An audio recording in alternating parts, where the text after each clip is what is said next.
Iran, Israel और America से शुरू हुआ ये युद्ध अब दुनिया भर के देश को डुबा रहा है। सोचिए, अब चीन ने खुलेआम धमकी दी है।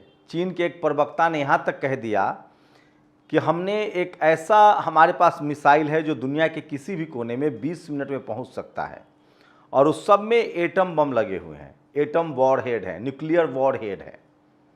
सोचिए, ये चीन के प्रवक्ता का बयान है कि हमारे पास ऐसे ऐसे मिसाइल्स हैं जो दुनिया के किसी भी हिस्से में 20 मिनट में पहुंच सकते हैं और उसको इंटरसेप्ट भी नहीं किया जा सकता, और उस सब में न्यूक्लियर वॉरहेड लगे हुए हैं, मतलब परमाणु बम से सुसज्जित है।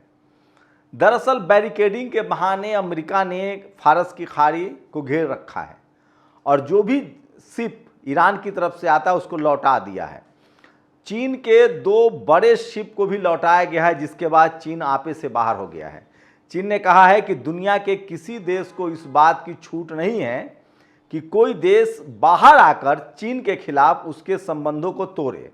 चीन का कहना है कि हमारा ईरान से समझौता है, वाणिज्यिक समझौता है, और हम उसको पूरा कर रहे हैं। दरअसल डोनाल्ड ट्रंप ने एक बयान दिया था। डोनाल्ड ट्रंप ने कहा था कि ईरान इसलिए सटीक मिसाइल मार रहा था क्योंकि चीन उसको डेटा दे रहा था, सटीक लोकेशन दे रहा था। आपको बता दें कि दुनिया में ईरान के पास सबसे ज़्यादा सैटेलाइट है। उसके बाद अमेरिका के डोनाल्ड ट्रंप ने यह भी आरोप लगाया कि चीन जो है वो सैन्य क्षमता भी ईरान का बढ़ा रहा है, वो लगातार हथियारों की सप्लाई भी कर रहा है।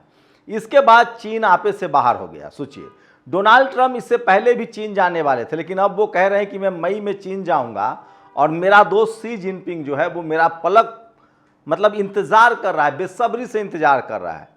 दरअसल डोनाल्ड ट्रंप जब जहाँ जैसे हो जवानी रूप से कम मुंह से वो दुनिया भर के नेताओं को नीचे दिखाते रहते हैं।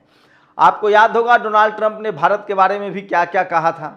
भारत के लोगों को हथकड़ी लगाकर भेजा था, भारत के लोगों को उसने कहा कि हम यहाँ काम नहीं करने देंगे, भारत पर टैरिफ लगा दिया था, यहाँ तक कि उसने कहा था कि हमसे ट्रेड डील करो। अब सोचिए, अब अमेरिका कह रहा है कि भारत जो ईरान और रूस से तेल ले रहा था उसकी डेडलाइन ख़त्म हो गई।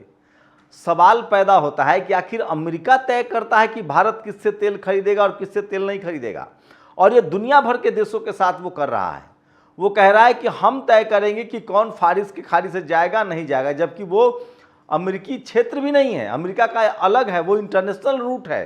तो मामला बढ़ता जा रहा है, मामला बिगड़ता जा रहा है, और चीन के प्रवक्ता ने साफ साफ कहा है कि मैं पहला शॉट मतलब मैं पहले फायरिंग नहीं करता हूं, लेकिन मुझ पर पहला फायरिंग करने वाले को दूसरा फायरिंग करने का मौका भी नहीं देता हूं।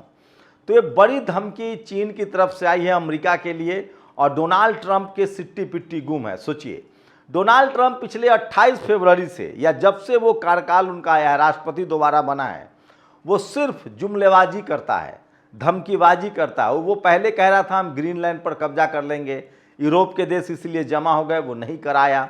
उसने अपने पड़ोसी देश क्यूबा, फिदेल कास्त्रो चे गुवेरा के देश को ब्लैकआउट कर दिया था, कह रहा था कि वो द्वीप मुझे पसंद है, मैं उस पर कब्जा करना चाहता हूं। उसके बाद उसने वेनेजुएला के राष्ट्रपति को रात में अपहरण करके और कब्जा कर लिया। वहीं से डोनाल्ड ट्रंप को लगा कि मैं जो चाहूं दुनिया में कर सकता हूं, और इसी का नतीजा था कि मन बढ़ू डोनाल्ड ट्रंप, जैसे एक बच्चा जब उसका मन बढ़ता जाता है तो वो कुछ भी कर सकता है। डोनाल्ड ट्रंप ने ईरान पर हमला कर दिया। उसके बाद तो पूरा खेल ही बदल गया है। सोचिए, अमेरिका अब न घर का है न घाट का है, अमेरिका की बात कोई सुनने के लिए तैयार नहीं है। इटली ने तो यहां तक कहा कि डोनाल्ड अपना गंदा मुंह जुबान बंद रखे और वो ये हमें न समझाए कि वो ईरान जो है वो इटली पर न्यूक्लियर वेपन छोड़ेगा, परमाणु बम दाग देगा। सबसे पहले परमाणु बम का इस्तेमाल अमेरिका ने किया है, इसलिए उसे बेशर्मी से अपने परमाणु बम खत्म कर देने चाहिए। फ्रांस के बारे में आपको पता ही है, फ्रांस के बारे में डोनाल्ड ट्रंप ने कहा था, मैक्रा जो राष्ट्रपति है, कि उसकी पत्नी ने उसे घूंसे मारे हैं और इसलिए वो कैमरे पर नहीं आना चाहता, इसलिए उसका शोक मना रहा है। जिसके बाद खुद मैक्रा ने एप्स्टीन के साथ उनकी एप्स्टीन फाइल जो आप सुने होंगे, उसमें जो बंदा है एप्स्टीन जो इस फाइल को बनाने वाला है, उसके साथ डोनाल्ड ट्रंप की पत्नी के फोटो तक शेयर कर दिया था। वहीं पहले ही उसको कनाडा के प्रधानमंत्री ने साफ कहा है कि ये हम बर्दाश्त नहीं करेंगे और अपने सारे रिश्ते खत्म करते हैं। स्विट्जरलैंड ने पहले ही सारे रिश्ते खत्म कर लिए हैं। जर्मनी ने कहा कि अपने सैनिक अड्डे हमारे देश से हटाना पड़ेगा। स्टारमर जो इंग्लैंड का प्रधानमंत्री, उसने कहा है कि मुझ पर दबाव बनाया जा रहा है, लेकिन मैं किसी दबाव में नहीं आऊँगा, मुझे पता है मेरे देश का हित क्या है। तो सवाल है कि दुनिया को जो अमेरिका अब तक डराने धमकाने की कोशिश करता था, लगता है कि उस सिंड्रोम से, उस बीमारी से अभी डोनाल्ड ट्रंप निकला नहीं है। उसे पता नहीं चल रहा है कि ईरान ने उसकी वो हालत कर दी है जिसके बाद दुनिया उस पर हंस रहा है।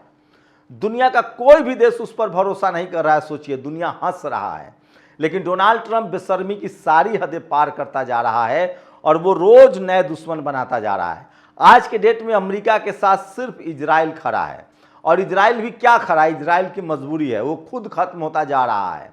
तो ये युद्ध का अगला दौर है जिसको हम शीत युद्ध कह सकते हैं, मतलब शब्दों के बाण चल रहे हैं। वहीं जहां तक रही बात बैरिकेड की, तो दुनिया भर में अमेरिका की कोशिश है कि पूरी दुनिया के देशों को तेल और गैस के लिए तरपाया जाए, जैसे मैं तरप रहा हूं। उसके बाद दुनिया भर के देश नाराज होंगे और हुरमुज खोलवाने आ जाएंगे। ये अमेरिका की पॉलिसी है कि दुनिया भर के, अमेरिका ने कहा कि अगर मेरे यहाँ तेल और शिप नहीं आएगा तो दुनिया के किसी देश में नहीं जाएगा। तो वो कोशिश कर रहा है कि दुनिया के तमाम शिप को वो हुरमुज स्ट्रीट से निकलने न दे, जो निकल के आ रहे हैं। दरअसल ईरान जो है वो चीन के शिप को आने दे रहा है, रूस के शिप को आने दे रहा है। भारत के भी 8-10 शिप आए हैं 16-24 में से। पाकिस्तान के शिप आ रहे हैं, बांग्लादेश के शिप आ रहे हैं। उन देशों के शिप जा रहे हैं जिन जिन देशों ने अमेरिका की मदद नहीं की है और युद्ध में सहानुभूति दिखाई है। वहीं उन देशों के शिप नहीं जा पा रहे हैं जो अमेरिका के साथ है। खासकर खाड़ी देशों का कोई शिप नहीं जा रहा है। अब यूरोप में उन देशों के शिप जाने लगे हैं जो अमेरिका के खिलाफ है। तो सोचिए, यूरोप बहुत समझदारी से काम ले रहा है और वो कह रहा है कि हमें अब ईरान के साथ रहना है, हमें अमेरिका से मतलब नहीं है। यहाँ तक कि स्पेन ने तो बाकायदा अपना जो सेंटर है, अपना जो डिप्लोमेट सेंटर है, वो तेहरान में खोल दिया, उसका दूतावास खुल गया है। और स्पेन के प्रधानमंत्री जो है वो चीन के राष्ट्रपति से, शी जिनपिंग से भी मुलाकात कर चुके हैं। मतलब यूरोप के देश अब भाग भाग कर चीन के पास जा रहा है। तो सोचिए, अमेरिका की बौखलाहट है, डोनाल्ड ट्रंप की बौखलाहट है। बौखलाहट के पीछे ये है कि पहले तो उसने हमला किया, फिर वो चाहता था कि सीज फायर हो जाए, सीज फायर में कोई समझौता हो जाए। अब ईरान ने ऐसी शर्तें डाल दी है जिसमें सीज फायर करना और समझौता करना अमेरिका के गले की हड्डी बन गया है। अमेरिका कह रहा है कि शुरुआती जो हमारा आकलन है $270 बिलियन का हर्जाना तुम्हें अभी देना पड़ेगा, जो हमारा नुकसान हुआ है, जो तुमने हम पर हमला किया। उसके बाद 11 लाख करोड़ की संपत्ति है दुनिया भर में, जिसको अमेरिका ने 45 साल से सीज कर रखा है, वो जारी करना पड़ेगा। साथ ही ईरान पर अब हमला नहीं होगा, इसको लिखित में देना पड़ेगा और इसके लिए गारंटर रूस और चीन होगा। और अगर उस हमले फिर से हमला हुआ तो हमारे तरफ से हमारा गारंटर रूस और चीन को भी लड़ना पड़ेगा, ये लिखवा रहा है। साथ ही उसके लिए जो सबसे बड़ा शर्त है कि लेबनान और फिलिस्तीन को पूरी तरह से आज़ाद करना होगा, और लेबनान, फिलिस्तीन और यमन पर बिल्कुल हमला नहीं होगा, क्योंकि इन तीनों देशों ने भी हमारे साथ दोस्ती निभाई है। तो सोचिए, ईरान एक बड़े फलक पर काम कर रहा है और इसलिए अमेरिका की बेचैनी बढ़ रही है और वो कोशिश कर रहा है। लेकिन सोचिए, हुरमुज स्ट्रीट से जहाज किसके आ रहे हैं? रसिया के आ रहे हैं, चीन के आ रहे हैं। रसिया वैसे भी अपना एक जहाज क्यूबा भेज चुका है और उसने अमेरिका को कहा था कि अगर हिम्मत है तो जहाज को टच करके दिखाओ। क्यूबा में उसने अपना एक टैंकर भेजा था। अभी ईरान के से सारे चीन के जो शिप हैं वो आ रहे हैं और ईरान में खाने पीने का सामान जो है वो चीन से जा रहा है, और इसी वजह से अमेरिका भन्नाया हुआ है। डोनाल्ड ट्रंप की एक आखिरी कोशिश है कि किसी तरह से बैरिकेड किया जाए और दुनिया भर के देशों में तेल की क्राइसिस हो और दुनिया भर के देश ईरान पर हमला कर दे कि हॉर्मुज खोलो। ये उसका अंतिम लक्ष्य है। लेकिन ईरान बहुत होशियारी से काम कर रहा है। वो कह रहा है दुनिया को कि हम अपने दोस्तों के लिए कोई रोकबंदी नहीं है, कोई हम टैक्स नहीं ले रहे हैं, अमेरिका आपके शिप रोक रहा है, तो कहीं उल्टा ना पड़ जाए।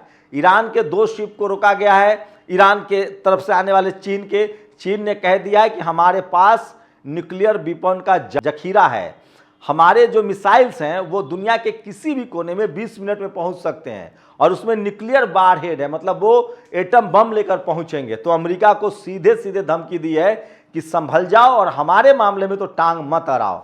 तो देखते हैं आगे क्या होता है। लेकिन ईरान ने भी साफ कह दिया है कि हमें किसी से कोई आपत्ति नहीं, बस हम अमेरिका और इजराइल के मददगारों के साथ नहीं है और उनके शिप नहीं जाने देंगे।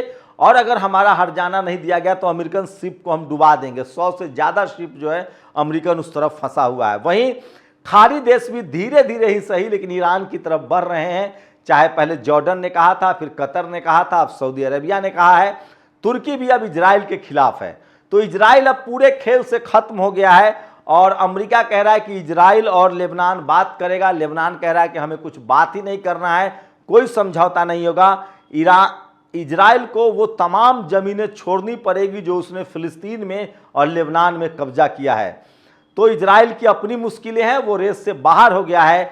डोनाल्ड ट्रंप किसी तरह से इस युद्ध से बाहर निकलना चाहता है और उसके लिए तरह तरह की वो तरकीबें लगा रहा है ताकि हर्जाना से बच जाए। उसकी कोशिश है कि जो 270 बिलियन का शुरुआती हर्जाना है वो देने से बच जाए। ईरान उसके नीचे कोई समझौता करने के लिए तैयार नहीं है। सोचिए, ये बड़ी खबर बता रहा हूँ। उसके साथ ही एक और खबर आपको जाननी चाहिए, दुनिया में कैसे समय बदलता है। हंगरी वाली खबर पता है, एक यंग लड़का जो विपक्ष में था और जिसको वहाँ के प्रधानमंत्री ने 3 बार से 15 साल से वो प्रधानमंत्री था, टीवी पर कब्जा, जुडिशरी पर कब्जा, चुनाव आयोग पर कब्जा, मीडिया पर कब्जा, सारे विपक्षी नेता को मीडिया में बायकॉट और जेल में डाल देना। वो शख्स जब अब चुनाव जीता है 15 साल बाद, वो ट्रंप और बेंजामिन का दोस्त है, हंगरी वाला दोस्त था। वो शख्स जब टीवी स्टूडियो में गया तो वो पुरानी एंकर जो कभी उसको टीवी स्टूडियो में नहीं आने देती थी और उसको गालियां देती थी, बेइज्जत करती थी, वो कैमरे के सामने माफ़ी मांग रही थी और कह रही थी कि मुझे माफ़ कर दो। उस नए युवा प्रधानमंत्री ने कहा कि मुझे तुमसे व्यक्तिगत दुश्मनी नहीं है, लेकिन जो सिस्टम मीडिया का गोदी मीडिया वहाँ भी बोला गया था, गोदी मीडिया का खराब हुआ, उसे मुझे ठीक करना पड़ेगा।